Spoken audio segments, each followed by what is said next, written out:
Hi, my name is Dave Belizzi. I am with the Riding Academy of New Jersey.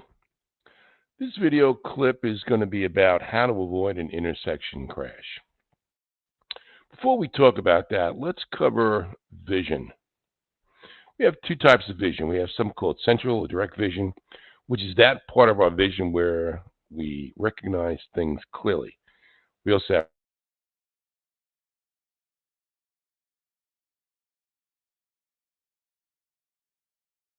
measure of central vision tested with an eye chart. If you go to the doctors and you read the first couple of lines, and they tell you have 20/20 vision, 20/40, 20/60, or whatever it might be.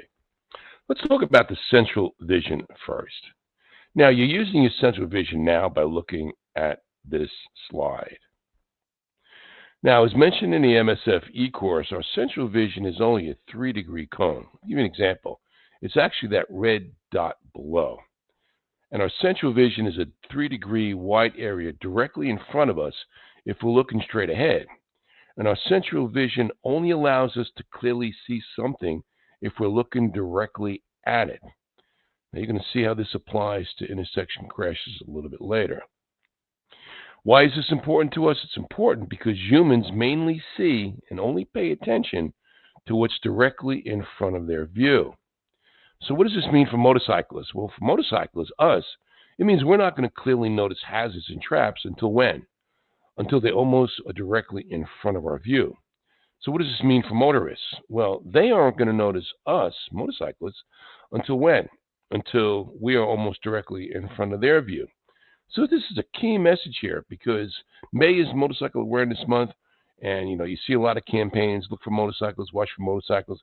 It's a waste of time because it's not going to happen. They don't see us. They don't see us for several reasons. First of all, they're not conditioned to see us. Second, we are smaller than other vehicles on the road.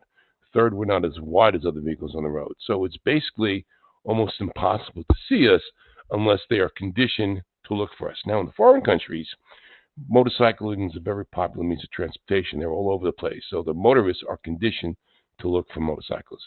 Not so in the United States. Now, as you saw on the duck rabbit slide, if you watched the MSF e-course, they had a slide about, a duck and rabbit. You've probably seen this on YouTube or whatever. You look at the slide and some of you see a duck, some of you see a rabbit, some of you see a duck and a rabbit.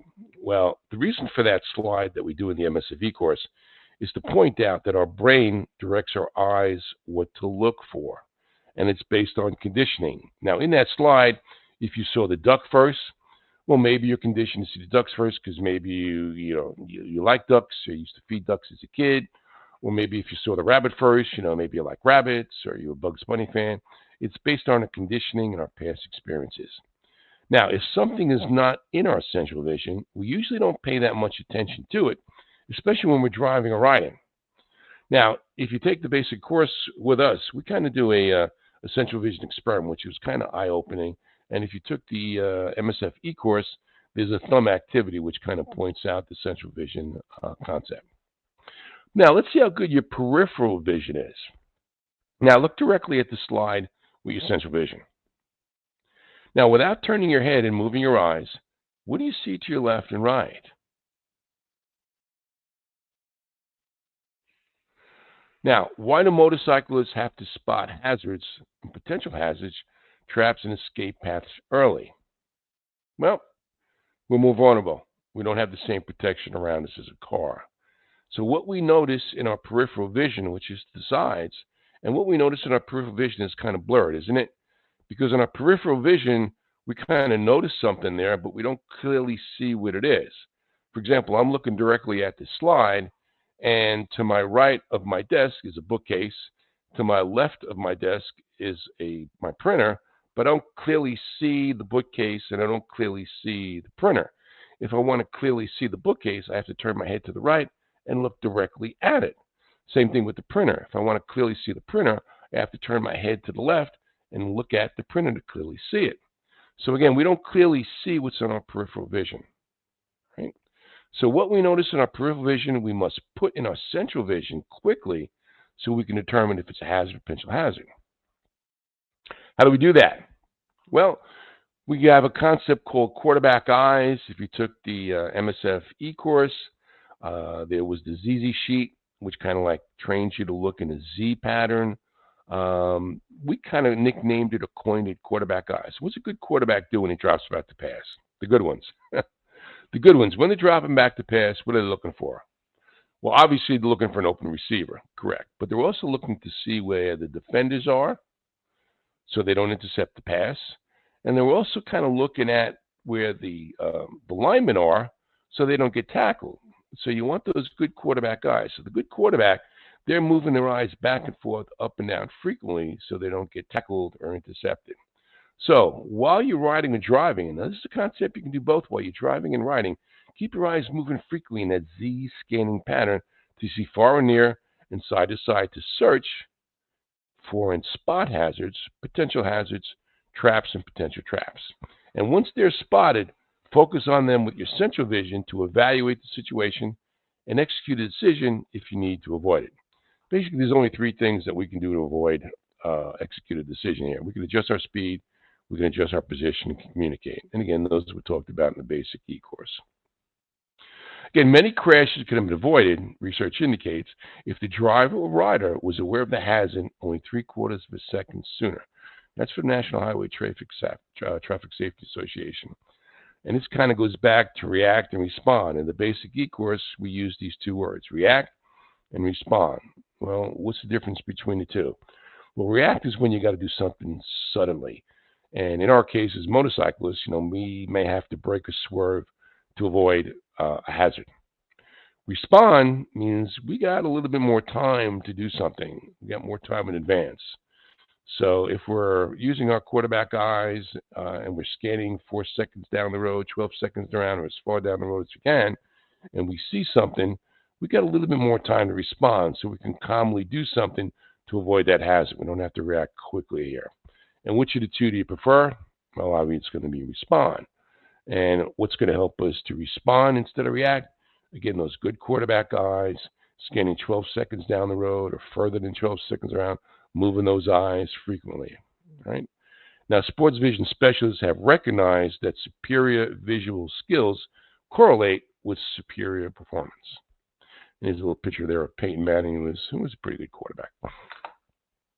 Now, what are the two places where motorcycle crashes occur? Well, the answer to that's going to be intersection curves. So in this video clip, we're just going to talk about the intersections.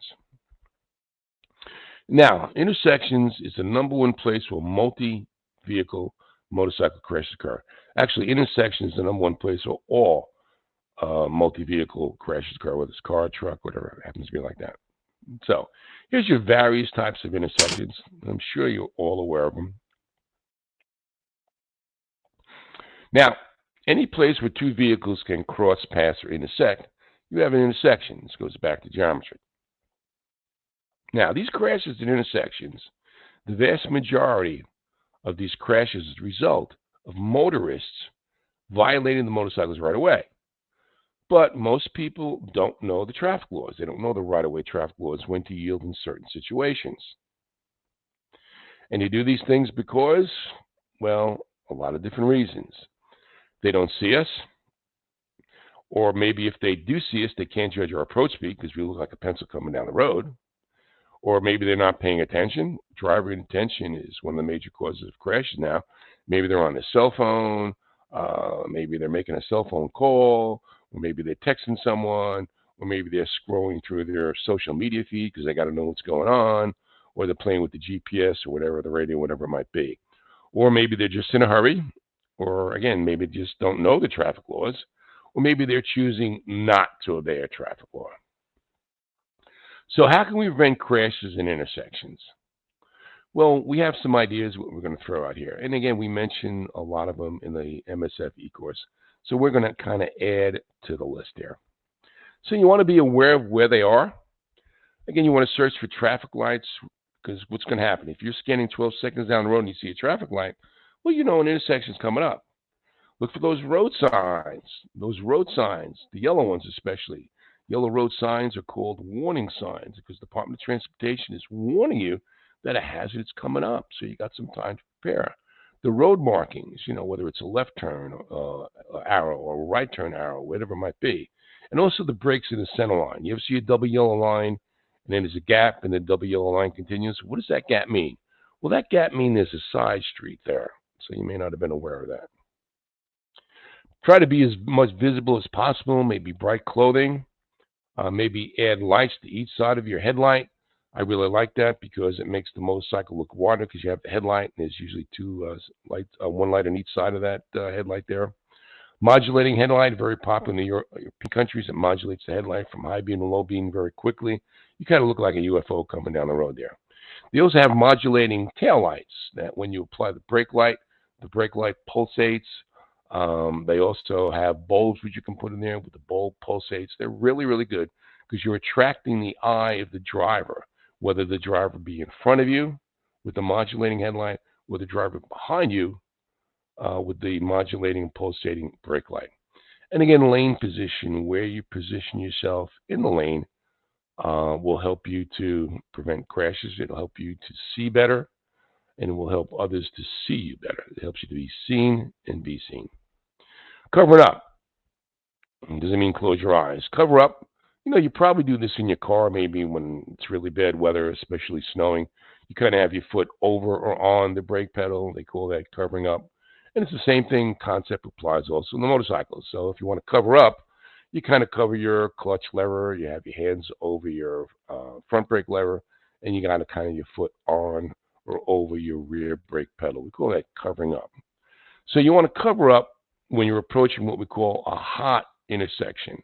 What is a hot intersection? Well, a hot intersection is when there's a car present waiting to pull out in front of you. So when you come riding down the road, you're approaching any kind of intersection, whether it's a parking lot or a strip mall or a side street or maybe an oncoming car waiting to make a turn in front of you on a highway, whatever it is, there's a car there waiting to make that turn in front of you. Bells and whistles should be going off in your head. Right? Now, also knowing how to stop quickly. A lot of motorcyclists do not know how to stop quickly safely. We teach that in our basic rider course and our basic BRC1 course and our BRC2 courses. So maybe if you want to go on our website and check those courses out, they're really helpful. Again, the majority of motorcyclists do not know how to stop quickly. And the vast majority of motorcyclists do not know how to swerve if stopping is not an option. Again, we teach swerving in our BRC1 course, our basic rider course 1, and also our basic rider course 2. What's the difference between BRC1 and BRC2? Well, the BRC1, our basic course, you kind of do on our training motorcycles, which are kind of small. They're like less than 300 cc's. And the basic rider course 2 is you do that on your own motorcycle so you get comfortable and kind of bond with it. Now, another concept is look at the front tire. Well, what do you think that means? How is looking at the front tire going to prevent a crash in an intersection? Think about that. Interesting. Well, let's talk about it. So, here's a scenario. You're on your motorcycle, and again, you're riding through traffic, and there's an oncoming car here waiting to make a left turn in front of you. So we got an intersection here. So what are you looking at? You going to look at the driver? Well, the driver can look right at you, look right at your eyes, and still pull out in front of you. Because maybe they don't see you in the traffic mix because you're too small or not as wide. Or maybe they see you but just can't judge your approach speed, especially if you're going fast. So what you really want to look at is you want to look at the front tires of the car.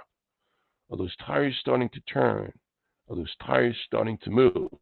Well, that's a pretty good indication that they're going to pull out in front of you. Here's another scenario. Maybe you're approaching an intersection, side street, and there's a car waiting to pull out in front of you.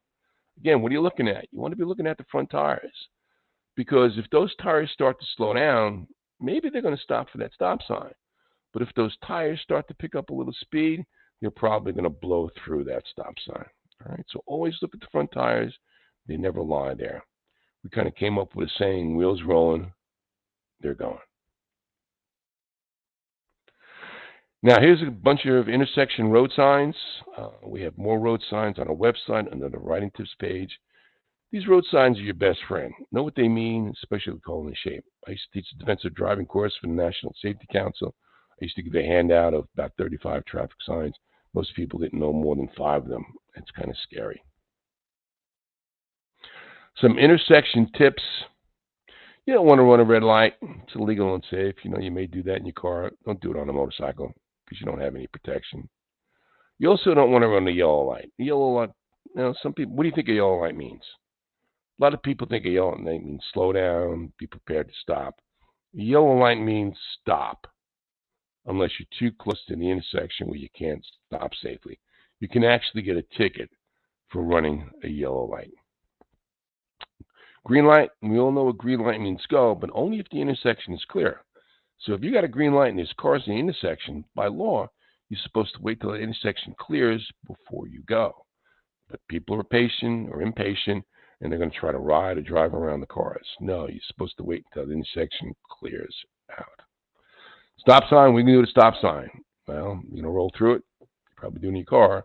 Well, you don't want to roll through the stop sign on a motorcycle. Because if you roll through the stop sign on a motorcycle, you may have two problems. If you made an error in judgment and there's an oncoming car that hits you, well, you got two problems. You're probably going to get a ticket for failure to yield. And number two, you're probably going to be making a trip to the hospital. So stop, full complete stop signs, both feet down. Now, be careful because brake early. That's why we suggest using the brakes to slow down because your brake light goes on. There's three ways you can slow down a motorcycle. You can slow down by using both brakes. You can slow down by rolling off the throttle. You can also slow down by downshifting to the next lower gear. We prefer or suggest the brakes because when you apply the brakes, that brake light goes on and the driver behind you may notice something, may see that light there. But the problem is motorists, again, may not expect you to stop completely when you're making that right turn on red or maybe a right turn at a stop sign. I remember one time I stopped at a stop sign and I'm looking left, I'm looking right. The guy behind me is honking like a maniac. I turned around and looked at him and said, "Buddy, what are you honking at?" He goes, "What are you stopping for?" I says, "Well, there's a stop sign here." He says, "Well, nobody stops for that stop sign." I says, "Well, it's here for a reason." But again, that's the mindset of some motorists out there. You also never want to trust the turn signal. Here we got a scenario where the motorcycle is waiting to make a left turn, and that car on the left, it's got its right turn signal blinking. Well, what's it going to do? Well, you really don't know. As you can see here, left turns are 3 times more dangerous than right turns.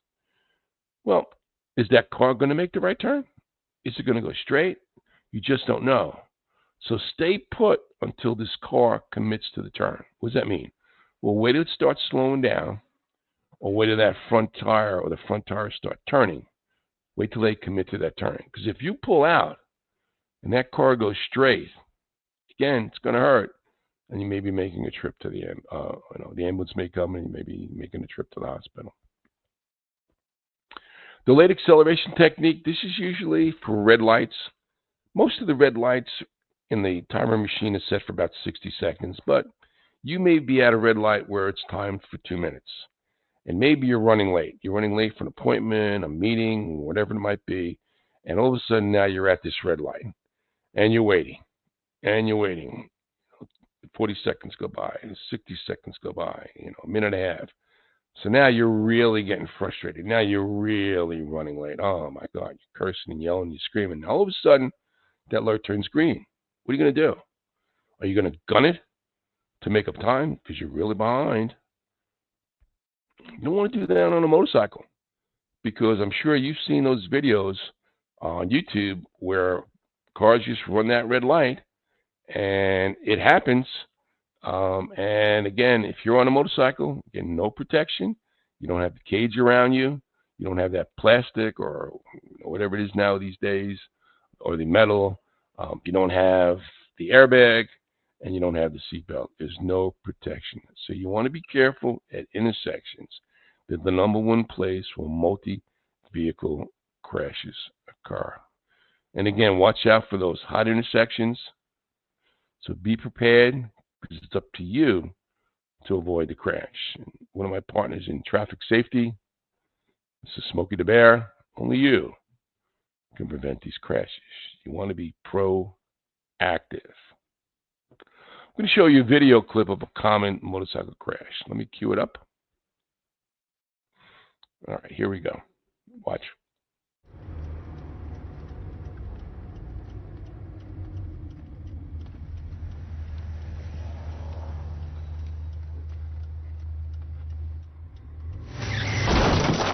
How close does a motorcycle have to be before you see it? Here or here? At an intersection, look, look, then look again. Think. Look twice for motorcyclists. All right, great video. Hopefully it didn't scare you, but actually, let me back this one up here. I'm a little too advanced. Let me just back up some slides. So let's talk about this video clip here. Number one, in the first part of the video was the motorcycle in the driver's central vision. Now remember, we talked about central vision a little bit earlier in this video. So yes or no? Probably not. And if not, what does it mean? Well, it means two things. Number one, it means the driver didn't see it, right? As we talked about, central vision, you got to be looking directly at it to see it. What else might have caused the driver to pull out in front of the motorcycle? Now, the two reasons why motorists don't see us, or the two reasons why these motorcycles are crashing, is because the motorist says they didn't see us, or they saw us but couldn't judge our speed or approach speed. Right? So that other reason, the driver saw us but misjudged our approach speed. Again, keep these two responses in mind, especially when you're approaching what we call that hot intersection. Now, how many times did the video suggest the motorist look?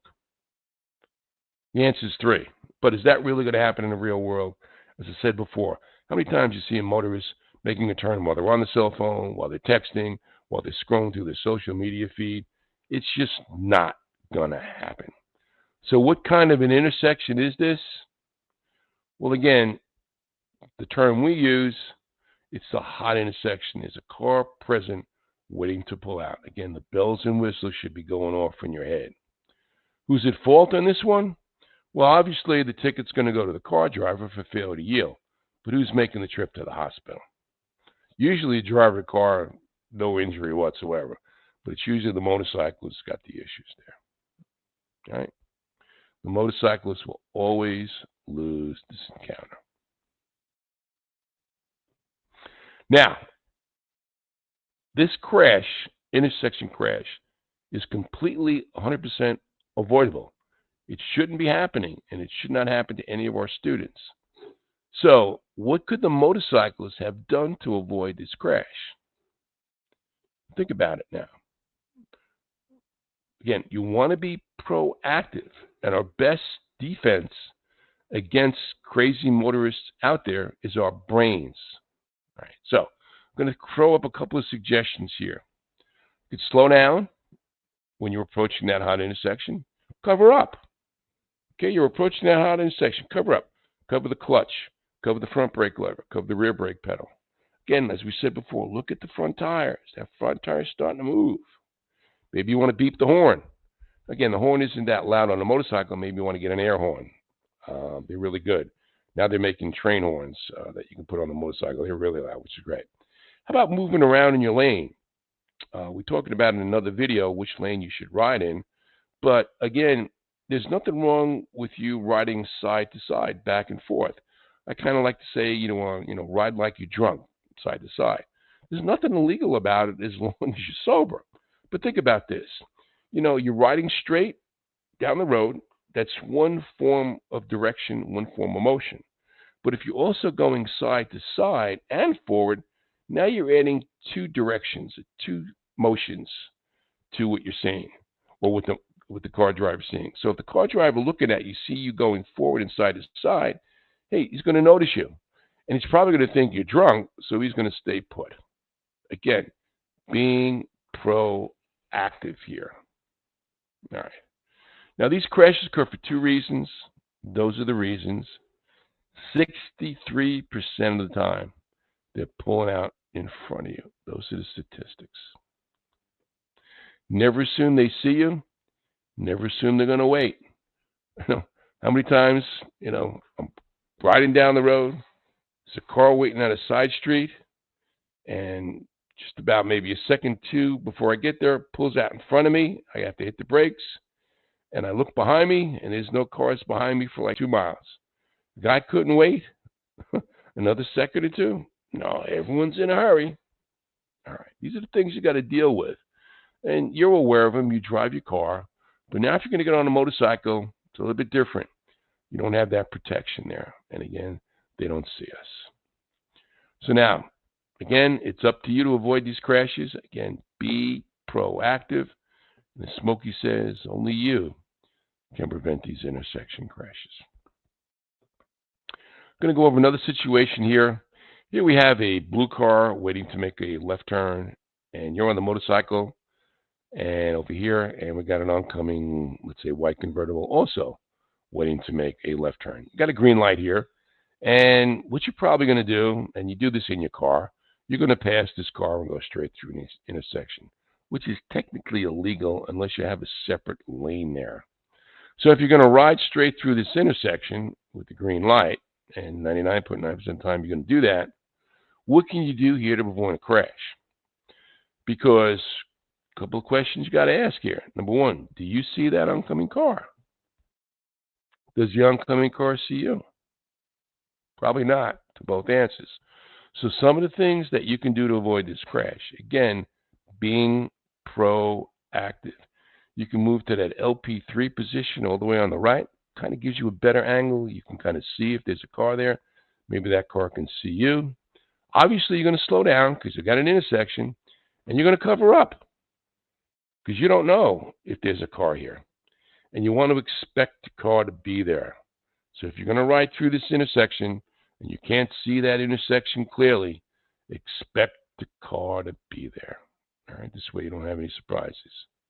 The good Boy Scout model, always be prepared. Last thing I want to cover is a situation here. Be careful if you're going to pass those two cars on the left that are indicating a right turn. Happened to me a while back. I actually decided to pass these two cars, and this car did pull out to make a left turn.